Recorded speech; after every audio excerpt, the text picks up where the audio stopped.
Sekali lagi, Assalamualaikum warahmatullahi wabarakatuh. Mohon izin, selamat siang, salam sejahtera buat kita semuanya. Mohon izin, saya Dr. Agus Hadian Rahim, Sesdirjen Yankes, akan menyampaikan beberapa hal yang menginfokan ke Dinas Kesehatan Provinsi, Kabupaten Kota, sehubungan dengan adanya RS online COVID-19.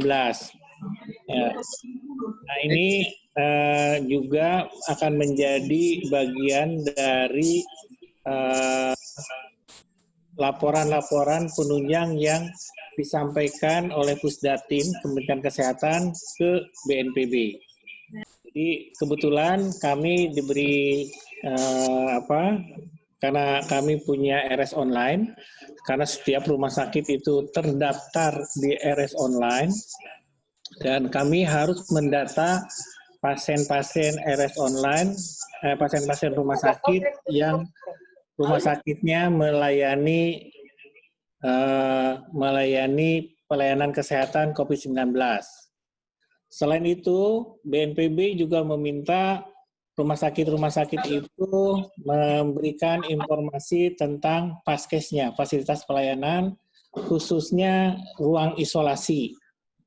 Baik itu isolasi bertekanan negatif, baik itu isolasi yang natural atau isolasi yang biasa, termasuk ketersediaan ventilator ya di sana.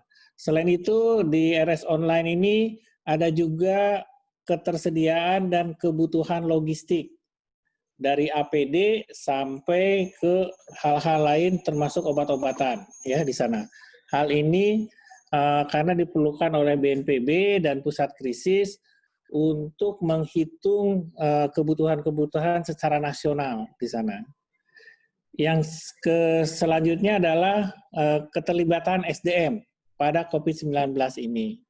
Nah, ini yang dirangkaikan ada SK Dirutnya atau Direkturnya, pimpinan rumah sakit, dan spesialis dokter umum, spesialis tenaga kesehatan lainnya yang memang berhubungan langsung dengan pelayanan COVID-19. Hal ini sehubungan dengan nanti akan menjadi bagian penunjang dari verifikasi insentif tenaga kesehatan. Dan untuk verifikasi tambahan dalam pembayaran klaim COVID-19.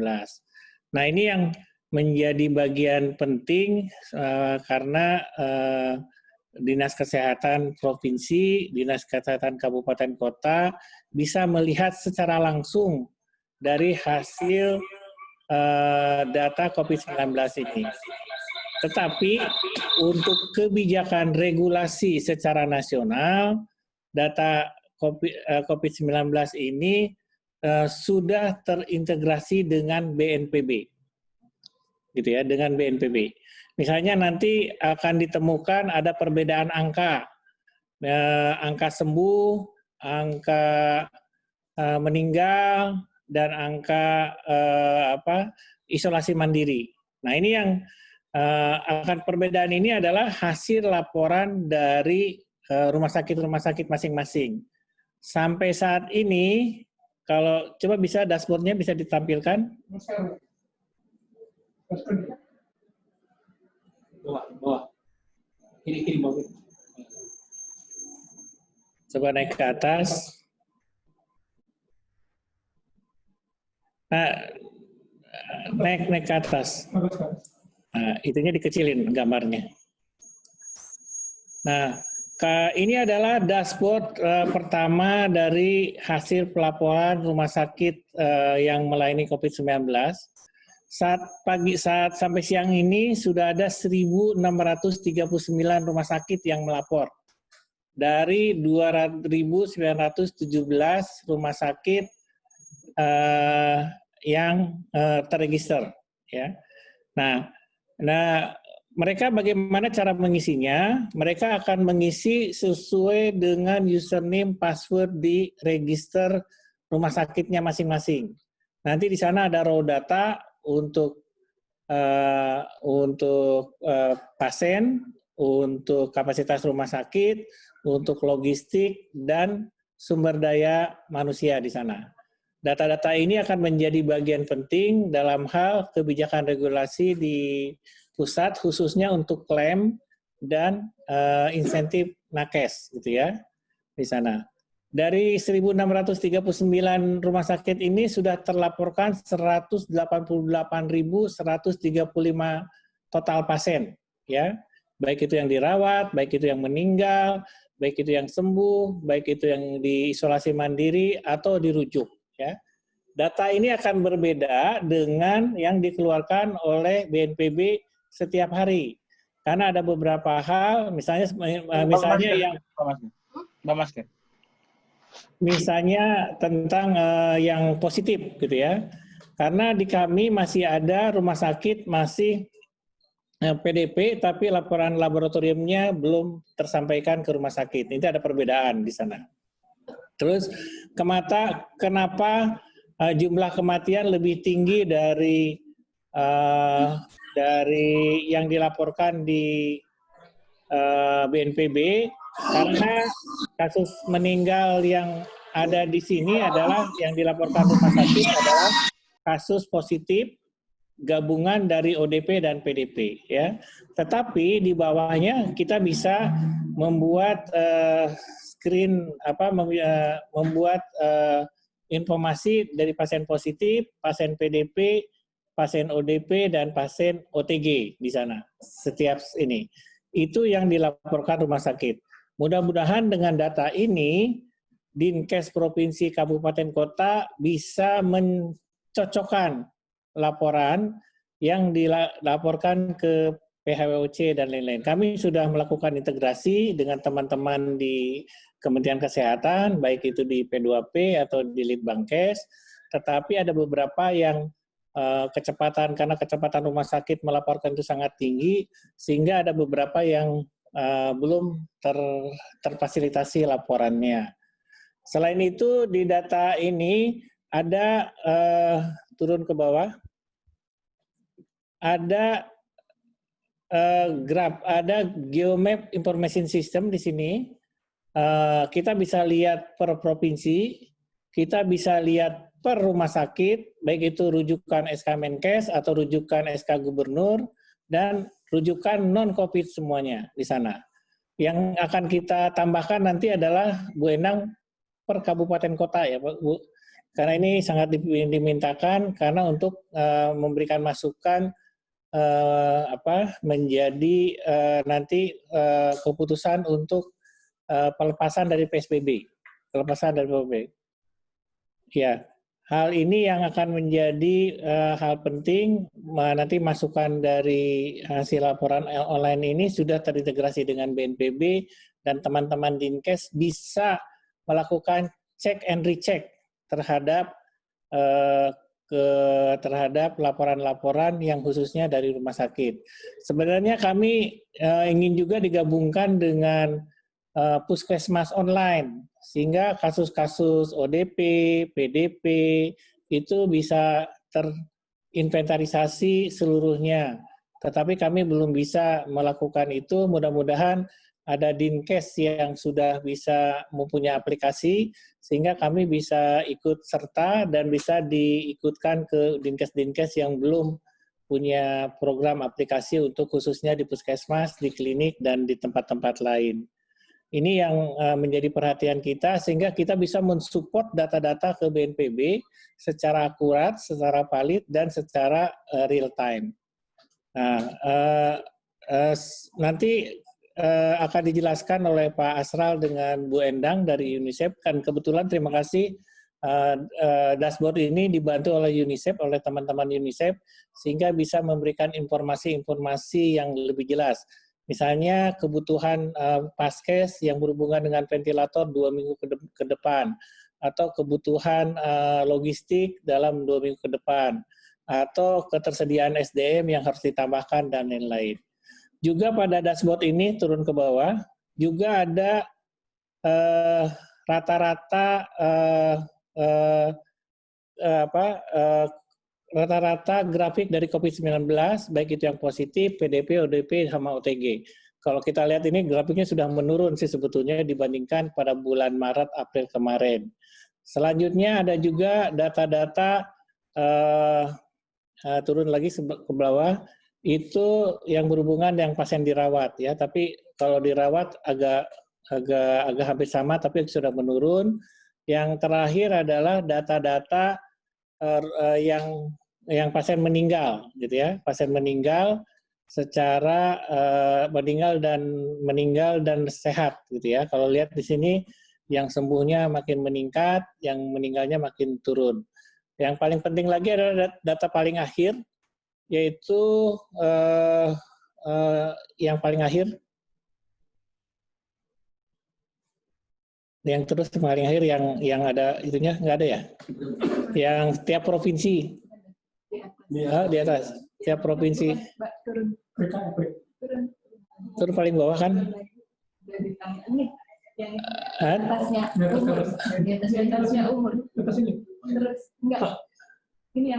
Nah ini ya. Nah ini adalah data setiap provinsi, kasus-kasus yang dilaporkan di RS Online. Saat ini Jawa Barat yang pertama, kedua DKI Jaya, Jawa Timur. Coba diklik Jawa Baratnya, itu tanda panah Jawa. Nah di sini sudah ada totalnya berapa, positifnya berapa, PDP-nya berapa, ODP-nya berapa, OTG-nya berapa. Ini yang dilaporkan oleh rumah sakit. Mudah-mudahan dengan ada begini, Dinkes bisa melakukan monitor dan pengawasan, mengontrol laporan-laporan rumah sakit lebih akurat, sehingga pada waktu pelaporan ke pusat itu tidak jauh berbeda. Untuk selanjutnya yang lebih teknis akan kami serahkan ke Pak Asral sama Bu Endang sama diskusi. Mohon izin saya pamit karena masih ada Vicon yang harus saya yang harus saya tindak lanjuti. Untuk itu, terima kasih teman-teman dari Dinkes, Provinsi, Kabupaten, Kota. Mudah-mudahan bisa bermanfaat informasi dashboard ini, dan kami akan buatkan pedomannya, Pak Haidar ya, pedomannya dan username, passwordnya nanti bisa diberitahu duluan, karena ini dashboard, mereka bisa melihat secara langsung, tetapi mohon dashboard ini jangan diberikan kepada orang yang tidak bertanggung jawab. Di-keep di Dinkes Kabupaten, Kota, dan Provinsi, karena ini adalah laporan dari rumah sakit, ya, bukan bagian dari final dashboard. Dan ini menjadi penunjang dashboard untuk dipakai secara luas oleh BNPB dalam hal menunjukkan memberikan kebijakan regulasi. Saya karena itu terima kasih atas perhatiannya. Kami kembalikan nanti ke Pak Asral sama Bu Indri sama Bu Endang sambil diskusi, sambil memperjelaskan tadi Bu, yang dashboard pasien, dashboard paskes, dashboard logistik, dashboard SDM, dan kepentingannya atau manfaatnya untuk Dinkes setempat. Terima kasih. Wassalamualaikum warahmatullahi wabarakatuh. Pak. Ya. Perlu ada pakai itu.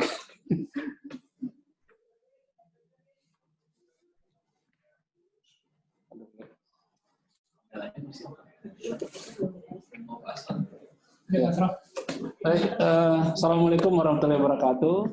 Selamat siang, salam sejahtera untuk kita semua. Baik, pertama kami hormati Bapak Ibu dari Dinas Kesehatan Provinsi, yang kepala dinas kesehatan ataupun kepala bidang atau yang mewakili.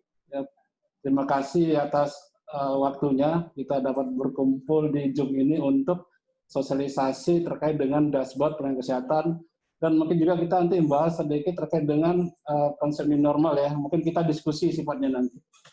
Juga di tempat kami tadi udah terima kasih Pak Sesdijen kami sudah menyampaikan pembuka terkait dengan sosialisasi dashboard ini. Juga di sini hadir dari UNICEF ya, Bu Endang yang membantu kita, kemudian ada Bu Indri sebagai Kasubdit di PI dan teman-teman di PI, dan juga dari teman-teman rujukan.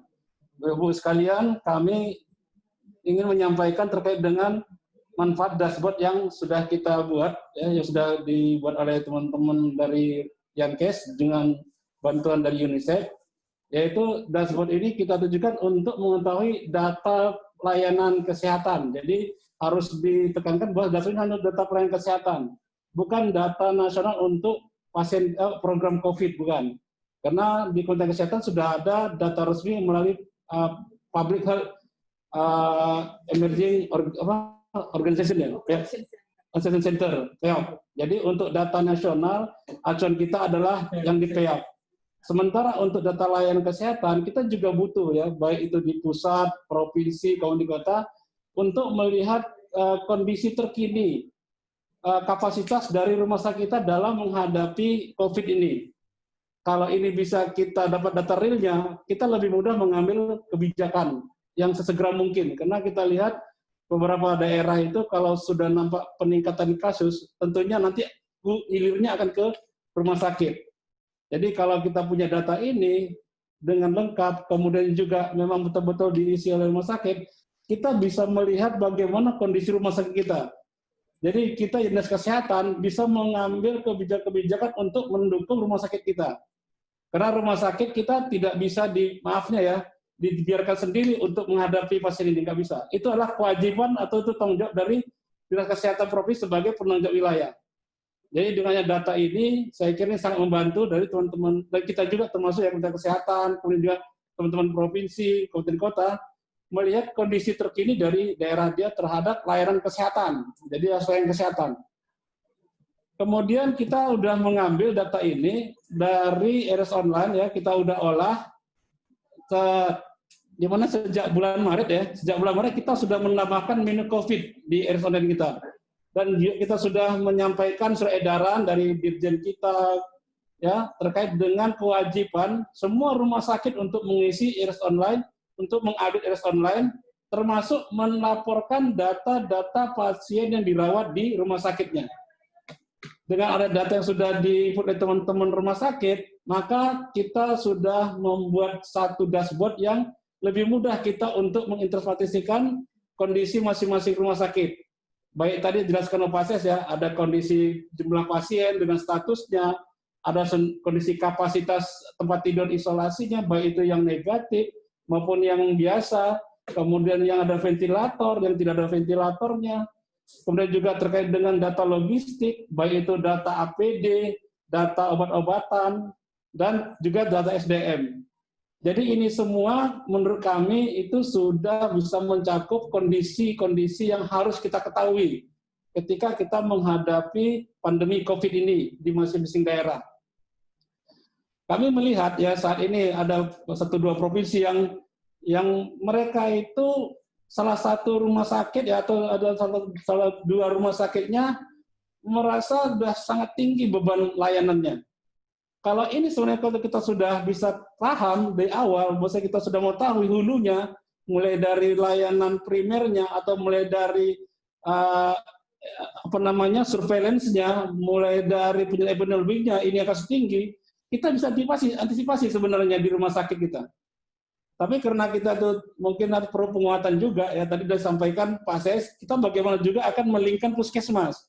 Puskesmas sebagai jejaring, sebagai pintu terdepan terhadap pasien-pasien COVID yang masih dalam kondisi kita bilang ODP, ya, atau PDP yang masih ringan, ini bisa kita antisipasi ketika dia akan ke rumah sakit. Jadi ini kita upayakan nanti data-data puskesmas juga bisa kita dapatkan, ya, kita perlahan lah, kita mulai dari rumah sakit dulu yang memang jelas-jelas ini sangat dibutuhkan untuk saat ini. Kemudian kami juga mengharapkan nanti Bapak Ibu sekalian di Dinas Kesehatan, ya, ini bagaimana kita, ya, mengupayakan agar semua rumah sakit, baik itu rumah sakit SK Menkes yang 132 maupun SK Gubernur yang saat ini ada 702, ya, karena sekarang ada 835 rumah sakit rujukan SK Gubernur itu. Jadi, dan juga rumah sakit lainnya yang merawat COVID itu wajib mengisi RS Online. Nah, ini yang paling kita perlu tekankan pada kesempatan ini. Bagaimanalah upayanya? Setiap hari, ya, setiap hari minimal dia kita ambil batas waktunya setiap jam 5 sore. ya setiap jam 5 sore setelah layanan tutup untuk layanan rawat jalan, ya dia menginput datanya. Tiap jam 5 dia harus input datanya gitu. Atau boleh juga nanti yang lain boleh juga mau jam 8 malam silakan. Pokoknya setiap hari harus data yang terupdate. Dengan begitu kita akan mengetahui kondisi-kondisi di rumah sakit kita. Nanti akan terlihat misalnya dari provinsi Sumatera Barat lah kita bilang. Di situ misalnya ada jumlah rumah sakit rujukannya ada salah 3 ya. 2 ya. Sumatera Barat itu ada M Jamil dengan Bukit Tinggi. Nah, di situ bisa terlihat kondisi rumah sakit rujukan yang pada saat itu gitu. Atau juga tempat lain, misalnya DKI Jakarta. Jakarta itu ada 8 rumah sakit rujukan yang SK Menkes ya. Kemudian ada 54 ya, 59 rumah sakit rujukan SK Gubernurnya sekarang di DKI. Jadi ini bisa kita lihat masing-masing kondisi dari rumah sakit itu. Ya nanti akan kita jelaskan satu persatu. Jadi itu pengantar dari kami.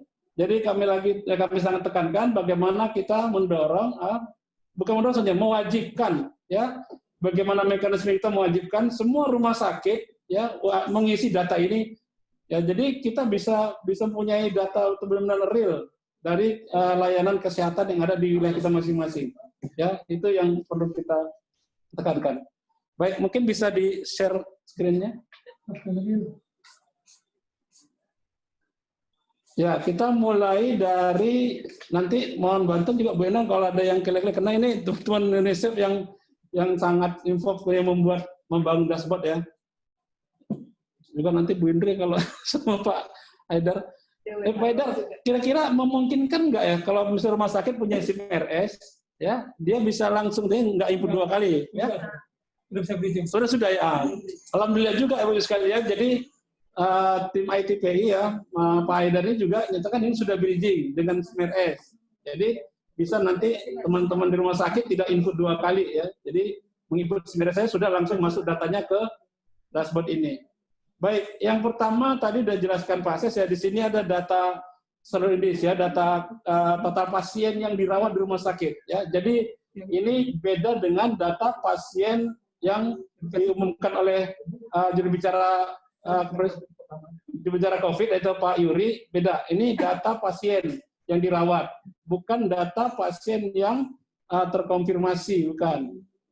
Kemudian di sini data saat ini sampai dengan tanggal 2 Juni ya ada 188.135 pasien yang sudah pernah atau saat ini dirawat maupun sudah meninggal. Jadi semua pasien COVID, baik itu ODP, PDP, kemudian COVID maupun OTG. Sini semua 1.108 ini.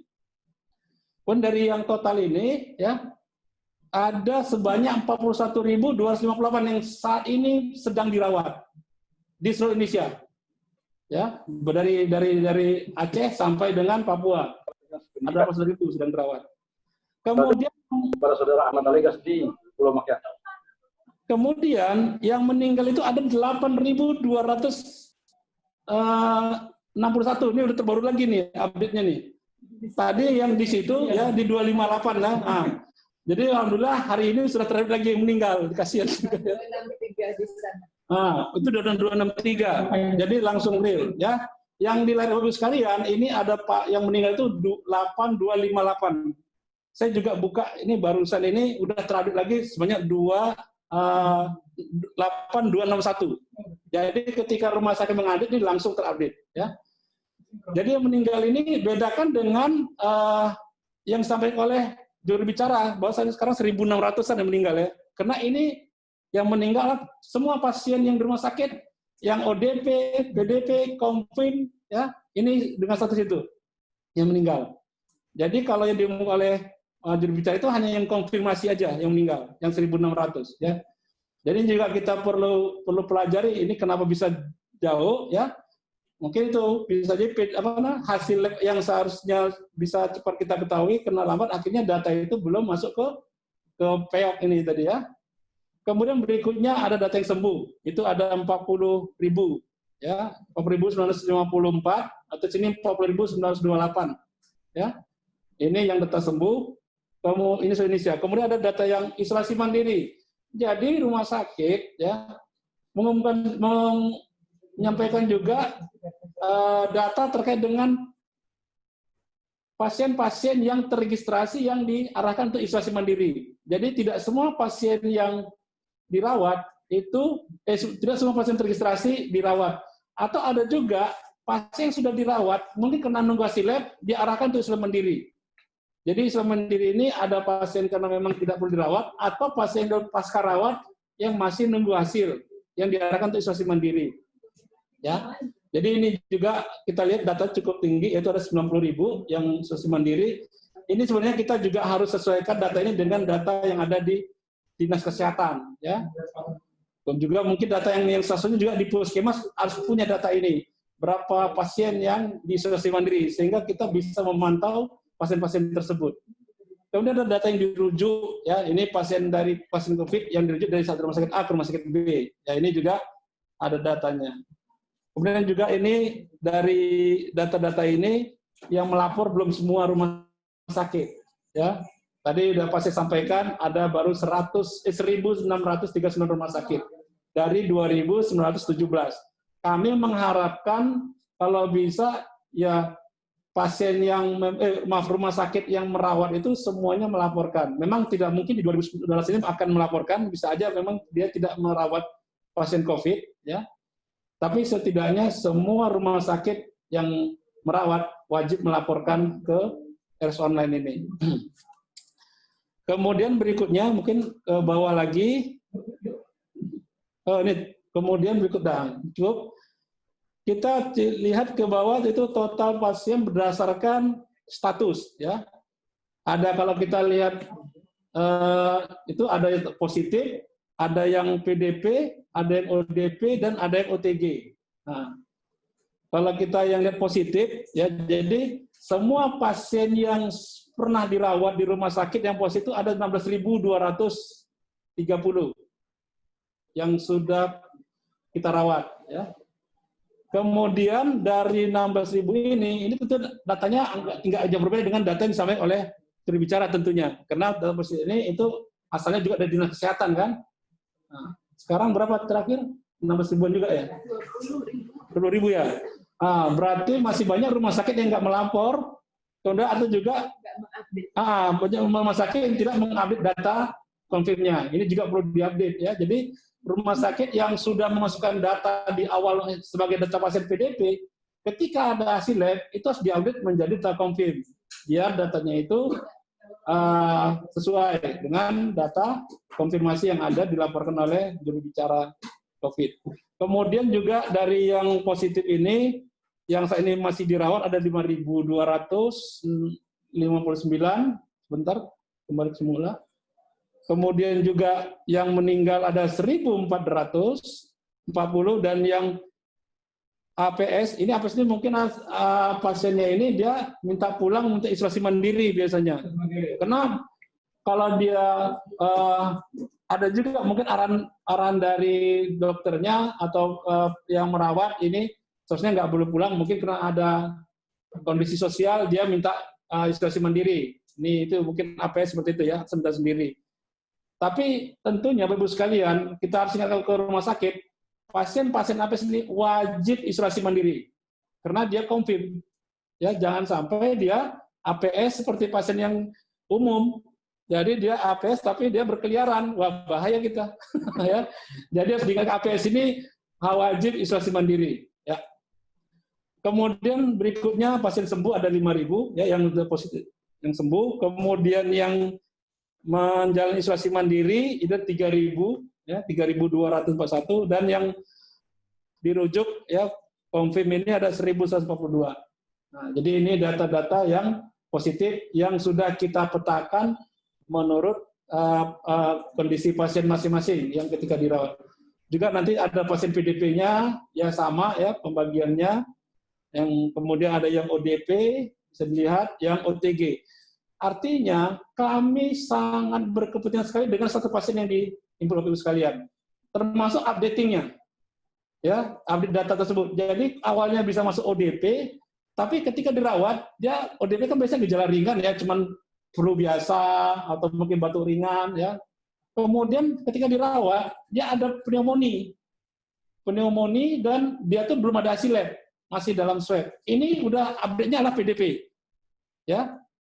Nah itu juga ketika hari pertama dia masuk ODP, bisa aja hari ketiga dia masuk ke PDP karena udah di hasil fotonya pneumonia nih, nah, udah ODP. Kemudian hari kelima keluar hasil labnya, ternyata dia hasilnya positif. Nah, ini jadi konfirmasi. Nah ini juga harus diupdate. Jadi data ini yang diupdate juga sangat perlu. Jadi selain menginput data baru, ya petugas rumah sakit juga harus menginput update data pasien yang dirawat. Baik itu pasien masuk ya, kemudian juga pasien yang kondisi terakhir updating statusnya, kemudian juga pasien yang meninggal, pasien pulang itu memang setiap hari harus diupdate oleh petugas rumah sakit. Ya ini juga perlu diingatkan teman-teman dari dinas kesehatan. Ya berikutnya yang di bawahnya tadi adalah tadi geomap ya, peta dari sebaran pelayanan kesehatan kita yang merawat pasien COVID, ya mulai dari Aceh sampai Papua. Ini ketika ada sebenarnya ada 4 warna ya. Warna merah itu menggambarkan jumlah pasien yang dirawat, ya jumlah pasien dirawat saat ini melebihi 200 orang, ya lebih dari 200 orang. Jadi dari rumah sakit kita yang ada di wilayah kita, di provinsi kita itu, ya ada lebih dari 200 orang dirawat, ya itu yang merah. Kemudian yang kuning itu jumlah pasien dirawat antara 100 sampai 200. Nah, jumlah pasien dirawat di semua rumah sakit kita di wilayah itu. Ya. Kemudian yang hijau pasien dirawat di bawah 100 orang, 100 pasien. Kemudian ada sebenarnya di bawah lagi itu sign untuk warna abu-abu tuh ya, tidak ada data. Nah ini juga kami sangat mengharapkan ya, mungkin tuh bubble ya. Kepri ini kita lihat tidak ada datanya. Mohon nanti teman-teman dinas kesehatan Kepulauan Riau untuk melihat kembali, ya, untuk mengingat kembali pada semua rumah sakit untuk menginput data layanan pasiennya. Ya. Bisa saja dia mengupdate data kapasitas, tapi dia nggak mengupdate data pasien, gitu ya, tidak menginput data pasien. Jadi, baik. Kemudian kalau kita lihat juga di sisi kanan itu ya ada box untuk pilihan apakah dia rumah sakit rujukan, apa juga dia rumah sakit rujukan SK Menkes, rujukan SK Gubernur dan rujukan atau rumah sakit lainnya. Ya. Kalau kita kalau diklik ya, diklik di rujukan Menkes akan muncul ya. Tanda positif ini ya, warna ya, masing-masing posisi rumah sakit rujukan. Itu sudah ada kita petakan lokasi masing-masing rujukan ya, lokasinya. Kemudian di situ ada warna merah, kuning dan hijau. Ya, kalau kita lihat warna merah ini artinya adalah rumah sakit rujukan yang merawat lebih dari 10 orang saat ini. Kemudian yang kuning merawat 5-10 orang. Sedangkan yang hijau merawat kurang dari 5 orang per rumah sakit. Ya. Kemudian kalau kita arahkan kursornya ke titik-titik tersebut, kalau kita lihat rumah sakit dulu, rumah sakitnya paling ujung di Jalan Abidin. Ya.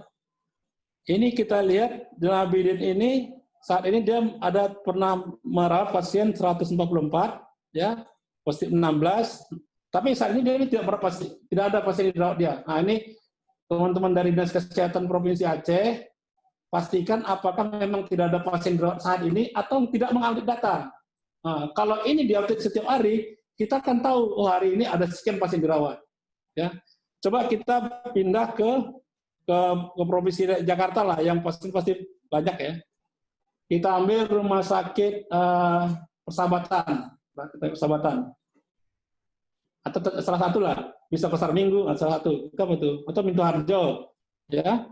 Kita lihat situ, ya, jumlah pasien saat itu yang pernah dirawat, jelas. Saya nggak kelihatan, agak kabur. Saya agak gerung. 307 ya. 367. Jadi ini dari rumah sakit juga bisa melihat apakah benar ya dia sampai dengan tanggal 2 ini, mulai dari kapan dia merawat pasien COVID lah, mungkin Maret ya, sampai dengan saat ini yang udah dia itu sebanyak 367. Benar nggak gitu? Kalau nggak benar, dia bisa kembali melihat registrasi pasien dia itu agar sesuai. Ya. Kemudian rumah sakit juga bisa melihat itu status yang dia isi sudah benar belum pasien-pasien dirawat itu, yang positif, yang ODP, yang PDP maupun yang OTG. Ya.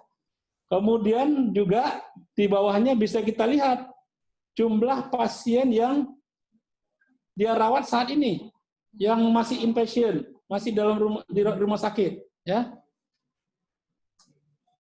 Itu sebanyak berapa kali itu terlihat? 59 pasien ya yang dirawat di Minto Harjo. Kemudian dari ini juga ada data-datanya yang sudah ini berapa yang positif, berapa PDP, ODP dan OTG ya.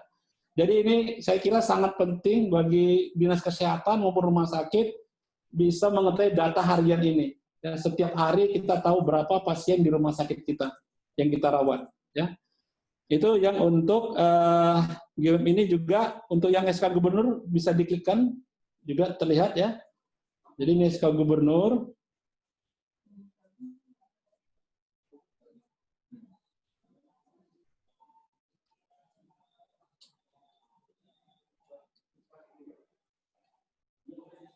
Ya, ini juga terlihat rumah sakit rujukan COVID-19 sesuai SK Gubernur yang sudah Bapak Ibu sampaikan ke Kementerian Kesehatan, ya, ke Dirjen Yankes, ya. Dan kita data, ini dia ada semua. Dan kalau kita salah satu rumah sakit di mana coba lihat kan di Banjarmasin ya.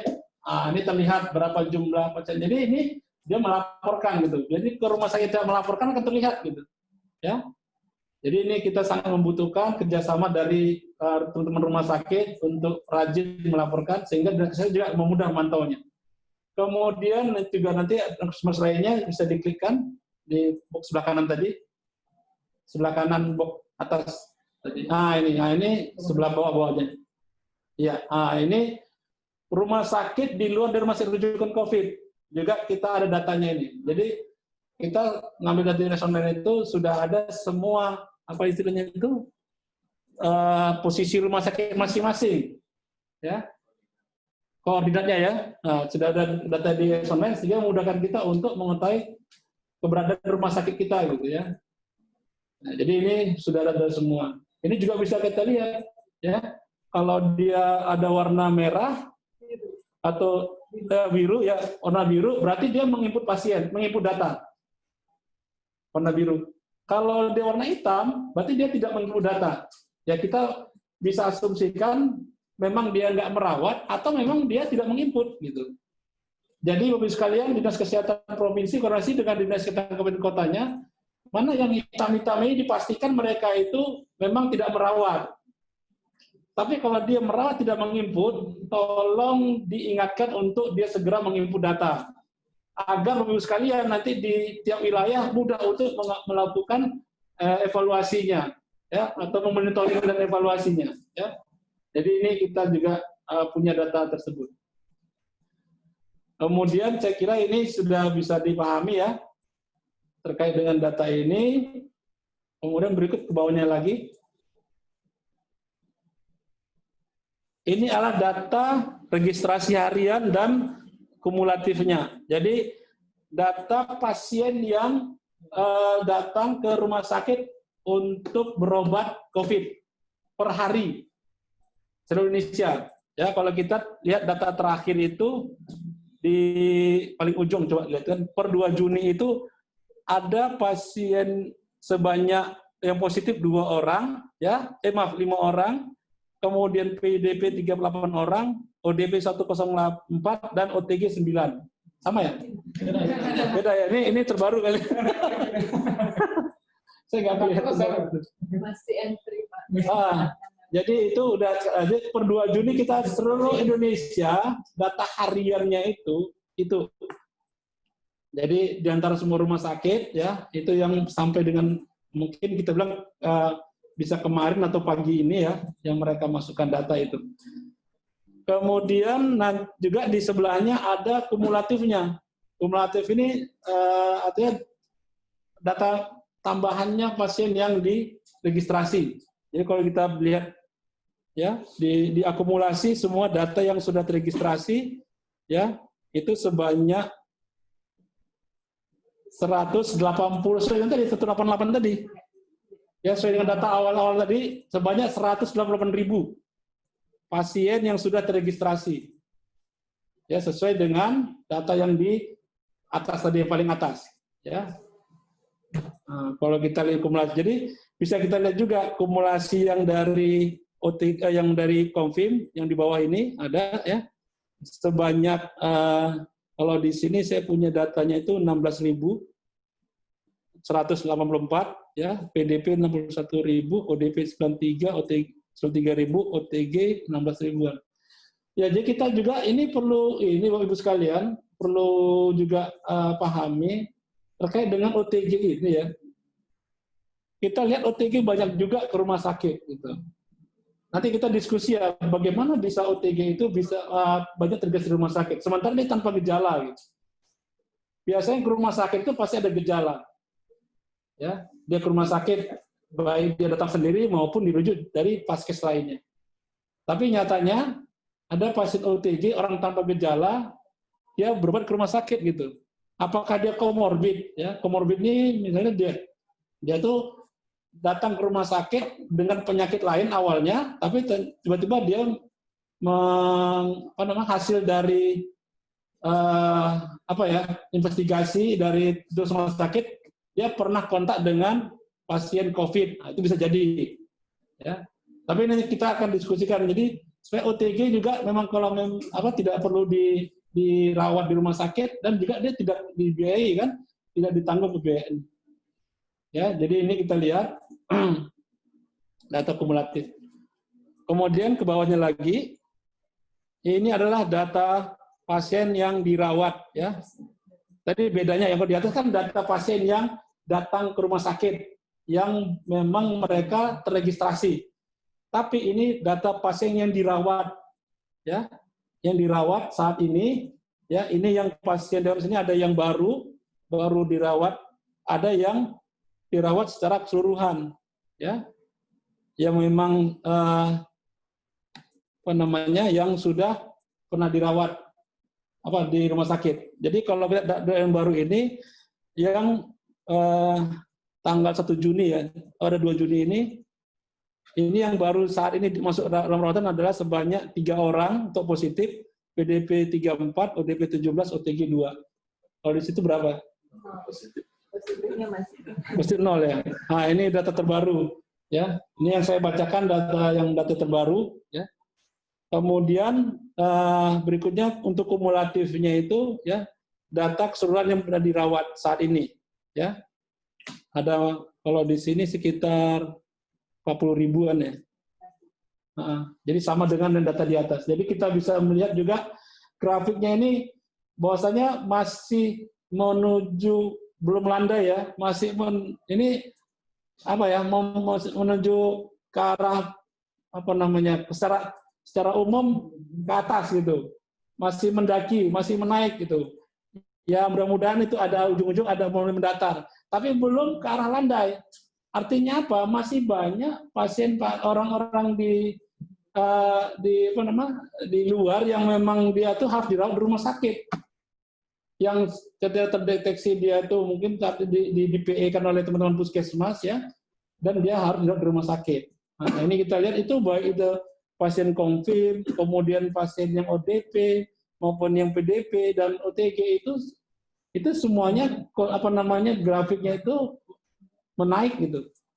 Tidak ada yang menurun, belum menurun ini. Jadi untuk di rumah sakit kita juga harus persiapkan kapasitas rumah sakit kita untuk siap sedia merawat pasien-pasien yang ini masih belum ada tren penurunan. Nah, ini juga kita harus prepare ya untuk rumah sakit kita. Kemudian berikutnya di bawah lagi ada terkait dengan pasien yang meninggal. Ya, yang meninggal per hari ini ya itu harian ya. Pasien meninggal hari ini kalau di data saya itu di situ 2 ya. Ada 2 yang meninggal positif, ada PDP 7 orang ya. Yang ODP 0. Berarti ada 9 orang ya yang meninggal gitu ya. 9 orang yang meninggal. Sebaiknya nanti ini juga untuk pasien meninggal, ketika dia belum ODP meninggal, PDP meninggal, kemudian dia keluar hasil labnya. Biasa orang meninggal PDP belum ada hasil lab. Keluar hasil labnya ternyata dia confirm, mohon juga ini diupdate. Sehingga biar datanya itu sesuai dengan data pasien meninggal kena status apa. Nah, yang sering juga nanti di situ misalnya ya positifnya dia positif ketahuan setelah dia meninggal. Nah, ini tolong juga biar rumah sakit untuk diberitahu untuk diupdate juga ya. Kemudian kalau kita lihat berikutnya lah pasien meninggal kumulatif harian, ya artinya pasien yang meninggal sampai dengan tanggal 2 Juni itu untuk positifnya ada 1.400-an, ya untuk PDP ada 6.000-an, untuk ODP ada 500-an, OTG ada 3 orang. OTG meninggal ya. Saya juga ini perlu kita cermati juga nih ya, ada pasien OTG dan dia meninggal gitu. Ini meninggalnya kenapa? Apakah kena COVID-nya atau karena penyakit komorbidnya atau koinsidennya gitu. Ya, jadi kita ini juga hati-hati juga ngisi data. Ya, kalau OTG meninggal berarti saya nggak tahu gimana cara rumah sakit bisa mengelompokkan OTG itu dia dia sebagai pasien yang memang COVID gitu ya, sementara dia nggak ada gejala gitu, tapi dia meninggal. Baik, ini data yang kita dapat ya, juga bisa nanti lebih perjelas setiap rumah sakit ketika akan mengisi datanya. Lanjut ke bawah. Berikutnya ini data sembuh ya, sama data sembuh itu juga ada dibagi yang hariannya ini dan sembuh dari dia sebelumnya konfirmasi ya udah negatif hasil labnya, kemudian dia ODP, ternyata dia udah sehat langsung dipulangkan ya diisolasi, kemudian juga ada yang PDP juga sama dia dipulangkan ya, kemudian juga ada yang OTG.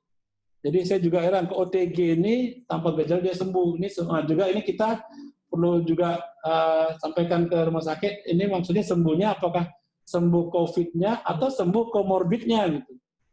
Ya. Jadi kalau kita kan hanya bedakan COVID itu kan yang dengan komorbid kan tanpa komorbid. Kalau dia dengan tanpa komorbid berarti dia memang hanya gejala khas COVID aja. Batuk, pilek, demam, pneumonia gitu kan. Tapi kalau dengan komorbid dia mungkin ada darah tingginya, yang selama ini dia alami, dia ada riwayat DM-nya, kemudian juga mungkin dia ada riwayat penyakit jantungnya gitu. Itu dengan komorbidnya. Tapi yang OTG ini kita juga harus jelaskan, berarti dia nggak ada pernah gejala COVID nih, nggak ada gejala pernapasannya, ya kan? Tapi dia sembuh berarti sembuh dengan komorbidnya berarti sembuh ya. Bukan COVID-nya kan, jadi agak rancu ya di sini ya. Kita nanti coba perlu juga kita samalah kita analisis ini apakah memang ini rumah sakit cara mengisi data seperti apa. Nah, tentunya nanti betul Pak Haidar kita nanti buat juknis untuk pengisian ini ya supaya nanti seragam pemahamannya. Kemudian berikutnya juga ada yang kumulatif sembuh ya. Ini juga terlihat. Kalau kita lihat data yang sembuh kumulatif itu sampai hari ini itu sekitar 40 ribuan. Ya. Ini sama ya, 40 ribuan totalnya, baik itu positif, PDP, ODP, maupun OTG. Kemudian berikutnya di bawah lagi itu ada data per rumah sakit. Jadi tren rumah sakit yang merawat pasien tertinggi, ya saat ini, ya. Jadi per hari ini jumlah rumah sakit yang merawat pasien COVID tertinggi, ya.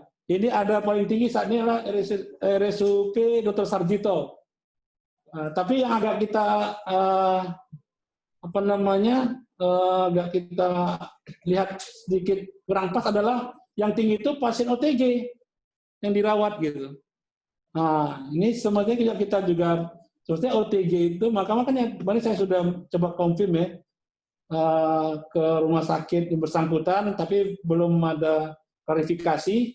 Tapi nggak apa. Yang lain juga menjadi pembelajaran bahwasanya pengisian status pasien sangat mempengaruhi dengan data-data yang akan kita dapatkan ini atau yang kita analisis. Ya, kalau kita lihat nih Sarjito terlalu banyak pasien OTG sebenarnya kan nggak perlu dirawat, kan? Nah ini kita lihat dirawat. Ini kita tidak ada melakukan data, ini langsung by system. Ya, apa adanya yang tadi yang disampaikan Pak Ses, apa adanya yang dibuat oleh rumah sakit. Ya, jadi ini juga perlu kita sama-sama pahami bagaimana kita melihat status pasien itu. Kemudian